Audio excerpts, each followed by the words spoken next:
Hi guys, so on the right of politics we of course have the Conservatives and Reform UK. But there are also a lot of smaller parties such as UKIP, Reclaim. Now UKIP of course being Nigel Farage's old one, and Reclaim, if it's still operating, was started by Lawrence Fox. But added to the mix are two new ones, Rupert Lowe's Restore Britain and Ben Habib's Advance UK. Now, is this a problem for Farage? Well, let's hear what Ben had to say first. That we do need a new political force, and we won't become a fully fledged political party until I get that validation from the British people.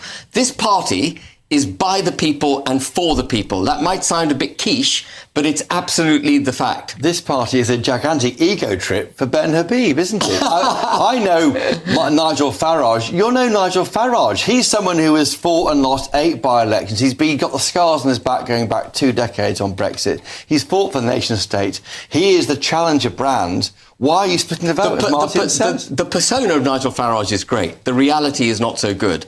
He is taking into his party a whole load of Liberal Democrats, Labour councillors, former lefty Tories. Farage is the most brilliant campaigner. He's the most brilliant political expedient. But he doesn't have a joined-up political philosophy. He doesn't have a coherent philosophy. So why don't you join up with him and get that job? Because until very recently, you were colleagues and associates, and you were in Brussels with him. Surely the best thing to do is be inside the tent. Martin, I've been on this show, and I've said I would give Farage a big cuddle and a kiss if he wanted, in order to do the right thing for the country. He can have a cuddle and a kiss whenever he wants. It's not about me or him. It's about getting the right agenda for the country. Farage ain't doing it. And unless he democratises the party... The opinion polls say the opposite. Okay, so is this a problem for Nigel Farage? Well, at the moment, no, I don't think so. But it could become a problem in the future. Now, why has Ben Habib done this? Well, it's probably, as one of the reporters here said, it's about an ego trip. But Ben Habib has been complaining about Reform UK in the past. That's why he left, allegedly, because he wanted the party to become a party, not a company. You see, Nigel Farage is basically running it like a company. He's the CEO. And while people may think that they're members or shareholders, no, they're subscribers.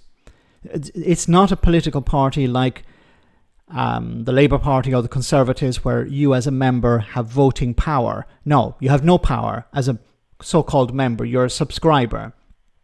You can try and influence Nigel Farage. You can beg and plead with him. But at the end of the day, Farage decides. And this could be beneficial to Farage and Reform, or it could be a disaster. We'll have to wait and see. Because it's very difficult to run it's difficult to run a party of 5 MPs with one guy in charge of everything.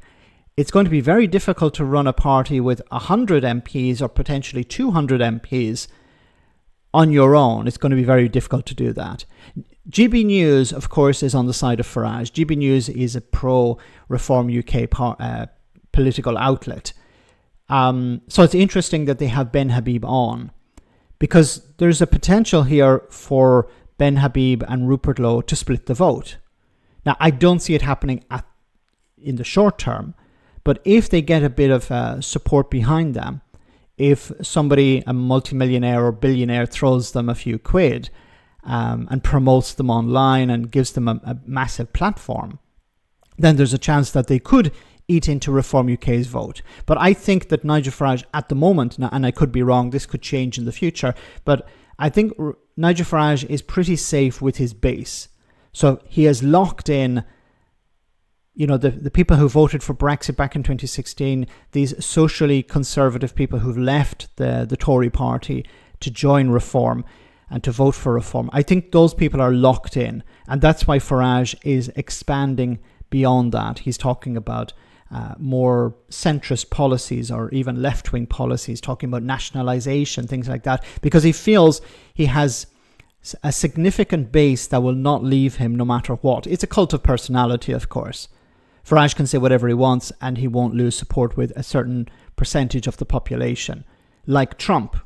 He's copying and emulating a lot of Trump, I believe, which could benefit him or it could be a disaster. We'll have to wait and see.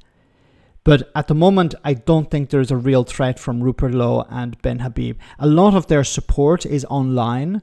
A lot of the electorate don't know these people. While Rupert Lowe is popular on the right, the average person who goes out and votes doesn't know who Rupert Lowe or Ben Habib is. So I think this is going to be a bit of a challenge for them. Farage, everyone in the country knows who Farage is, but not everyone knows Ben Habib and Rupert Lowe. This will be great for the left. It will see if this succeeds. If Ben Habib becomes really popular, if he's able to eat into Nigel Farage's vote, he could create a lot of problems for him. And this would cause Farage maybe to try and become more extreme in order to deal with the threat. But I don't see this happening in the short and medium term. But as we get closer to the next election, and if Ben Habib and Rupert Lowe really get legs under them, they could create problems for Farage, which will be wonderful to see, of course. Let me know in the comment section, guys, what you think, and I'll see you in the next video.